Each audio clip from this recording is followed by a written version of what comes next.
And in response to the violence, President Obama canceled next month's joint U.S.-Egyptian military exercise.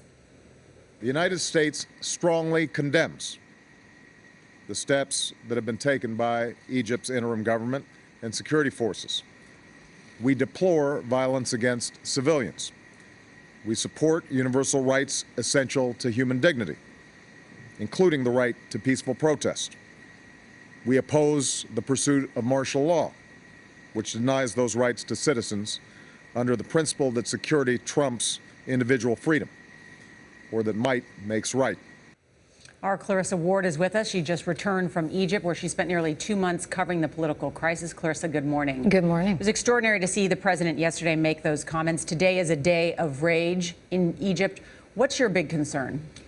Well, obviously, the big concern is how can you pull back from the brink now? Egypt was always a bulwark of security in the region because it had unity. Where other countries were bogged down by sectarianism and civil war, Egyptians were really bonded and united together by this spirit of togetherness. And now we're seeing that threatened. The very social fabric of this country is being torn apart. Of course, the concern is that an insurgency will now possibly ensue. And that is the question. We've seen what happens in Syria. You've spent plenty of time in Syria. When we see these pictures, what prevents Egypt from becoming the next Syria? I don't think we're there yet. This isn't a civil war situation per se yet, but we are looking at Egypt returning to becoming a police state. You're seeing the government and the military cracking down on the Muslim Brotherhood going deep underground. And of course, you're going to see young men who are angry, who feel that they cannot affect change at the ballot box and that the only way to do this is through violence. So, of course, everybody's very worried we're going to see a real swell in the ranks of these extremist groups.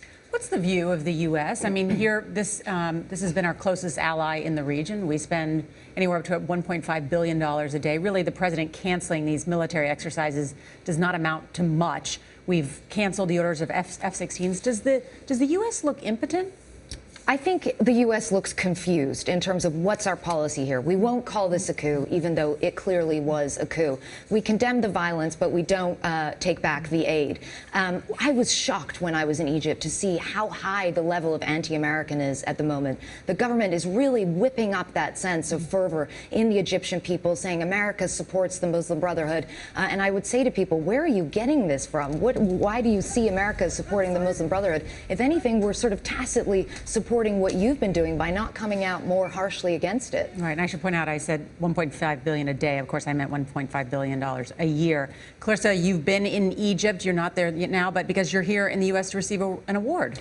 It's not an award. It's an honorary degree, a Doctor of Letters from Middlebury College, and I'm giving the commencement speech at the Languages School, which is tremendously exciting because I'm a total languages dork, so this is like a really exciting moment. Join the club. Join the club. Yeah. Well deserved. Thank you. Thank you so Clarissa. much.